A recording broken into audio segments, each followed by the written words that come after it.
Okay, we have Emogine versus Minato. This is not generally a good match for Emogine. Minato's high mobility and the existence of the barnstorming attack means he is going to be moving around like crazy, and she will probably mill out. She is very high damage, and she has some useful tools to close in. First play is parrying Blood for Blood. This is traditional. Blood for Blood has Emogine's strongest transformation. It's no surprise Minato wants it out of her hands. As a benefit, he also gets to see her hands, which has a nasty mix of some of her most powerful effects and attacks. Unsurprisingly, she is throwing away her normal in order to boost to get in his face. Minato will always outperform her at range, and she knows this. He is tanking up, again no surprise. He's boosting as well, that is surprising. One would normally expect Minato to be preparing for extra cards. This is a weird mix. This suggests that he might be playing Bus Stop because it has his most powerful transformation on it. And... ha! Yep, Emogine makes the read. She backs off, Minato whiffs, takes a little damage that he doesn't honestly care much about, but more importantly, she has denied one of his strongest transformations. She is now boosting again to get back in his face. Minato is stealing cards from his discard. This implies that he has either Hellward Bound or Cab Stand because he wants to reclaim Bus Stop from his sealed area, using some advanced Minato tech.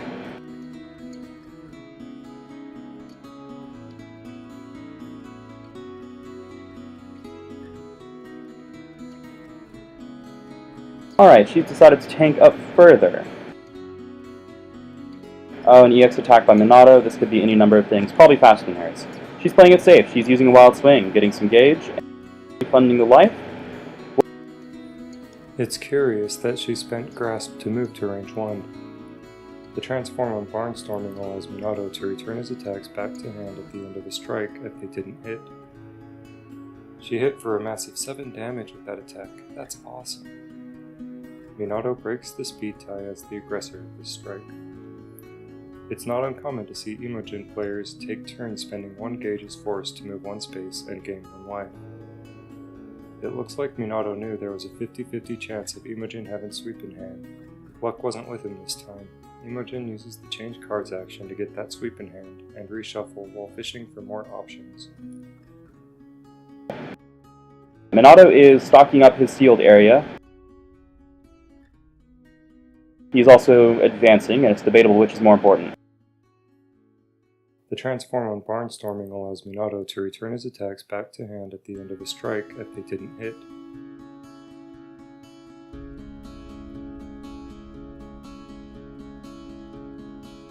Emogine is taking the risky play of making an attack from hand, forcing him to wild swing. Oh my, the attack is Touch of Divinity. Since it is invalid, it replaces her attack with wild swing, and the replacement has extra power. She hit for a massive 7 damage with that attack. That's awesome. She gains advantage from that same boost that caused Minato to have to wild swing, and uses it to put Guilty Paeon into play as a transformation. She is now, of course, wild swinging again. The Blood for Blood transformation is so good because it refunds the life that she spends to use this. Minato breaks the speed tie as the aggressor of this strike. She whiffs on a pretty good wild swing, one has to admit, but at least she got some gauge out of it, which she's using now as free force, basically, to advance into her favored range, which is range 2.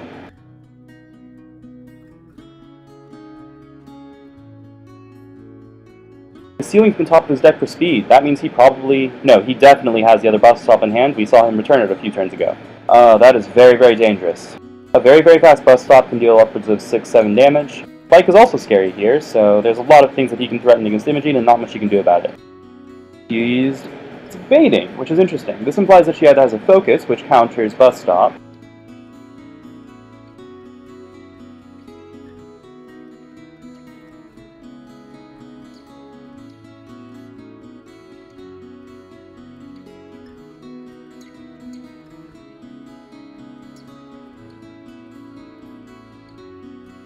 oh, that's a focus. And that's Bus Stop. Okay. So he spent for force, gained extra power, which causes all of his attacks to be EX if there's a copy in his sealed or transformation area. As you can see, his sealed area is extensive. This makes Minato a powerhouse. She gets to hit back, but it doesn't do her a lot of good. She is up on life, but don't be fooled. That transformation means Minato is in good shape.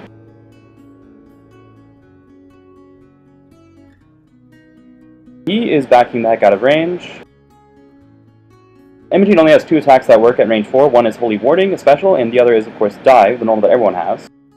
She is parrying his obvious play, which is Jump the Shark, a very powerful speed 6 attack, which gains more power the more cards are in a sealed area. He is assaulting in.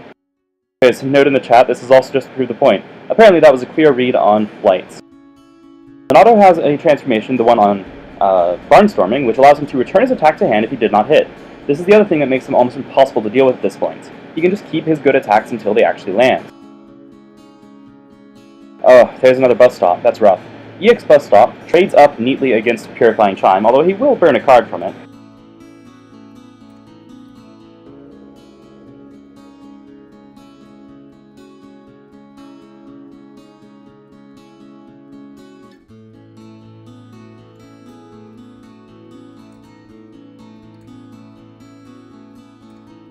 Emogine is spinning Force to advance, which is a pretty obvious play. She has the Holy Warding transformation, which means that when she spins Gauge, even if she spins her Force, she gains life. It's not uncommon to see Emogine players take turns spending 1 Gauge's Force to move 1 space and gain 1 life. He parries Sweep because it's what he is most afraid of. It looks like Minato knew there was a 50-50 chance of Emogine having Sweep in hand. Luck wasn't with him this time. Emogine uses the Change Cards action to get that Sweep in hand, and reshuffle while fishing for more options.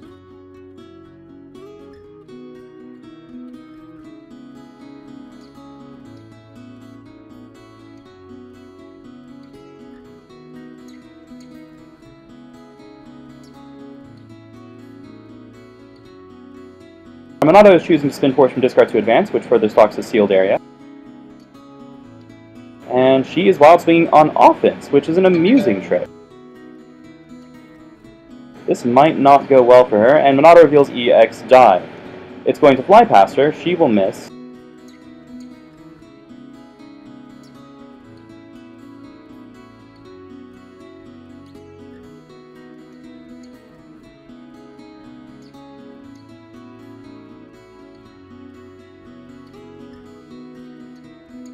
If she can manage to land attacks that will actually trade, she can win the game this way. It's just going to be a rough ride. Grasp at range 3 will not do the job. Oh my goodness, that streetcar named Disaster. At range 3, this attack is only mediocre since it's speed 4, but the power is unbelievable. That does 10 damage. Also, he has the gauge to afford it because he can seal cards from discard to spin Gauge. He seals 3 from discard for 1 Gauge, spins 2 actual Gauge, and lands an incredible 10 damage blow, dramatically turning the tide of the game in his favor. Emogine moves back in her favorite range, by spinning 1 Force, which also causes her to gain life. She can actually make up the life difference here, but probably not the stat difference. Her spin Force to gain life and gain armor at the same time, which is an annoying trick that she can do. Luckily, she has already reshuffled. That means that Minato has time on his side. Common custom, it's a courtesy, but it's not required. He's revealing his hands. It just saves her the trouble of going through his discards and counting all his cards. This is not part of the rules, it's just something experienced players often do to save each other trouble. She is choosing to advance out of range 1 and into range 3, which is very strange. Range 1 is better for Emogine at this point, especially because as a heavyweight, she wants to hug the center of the board. Minato has 2 power boosts in play, meaning his hand is a terror for her right now. She needs to reading him into something terrible and waste his momentum. Oh, that explains it. She played another Martyr's Lash boost, which caused her to go back to her favorite range of, there it is, 2, and double refund the next life she spends. This is very useful. She's still going to get crushed by this strike from Minato, but at least she'll get some life out of it. She gains 1 life for setting because of Blood for Blood. She did not spend. That was a massive risk she should not have taken. Minato hits for 4, 5, 6, 7, 8? Good lord. Crushes her guard and backs out of range. She absolutely should have just gone to the next card.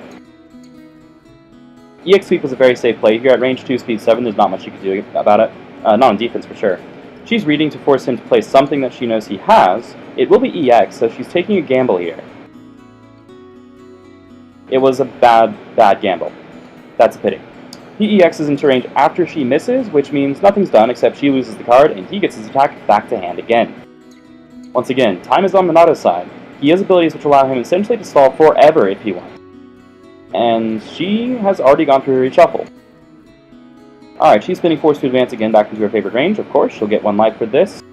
6 life is not enough to trade with against a Minato who can EX almost anything. And both characters know this.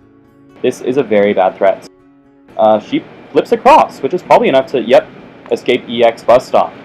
Regrettably, this moves her far out of her own favorite range, and he gets to keep his attack in hand. Also, if he has Flight 17 or Flight 13 in hand, which he probably does, there's not much she can do to get out of its range.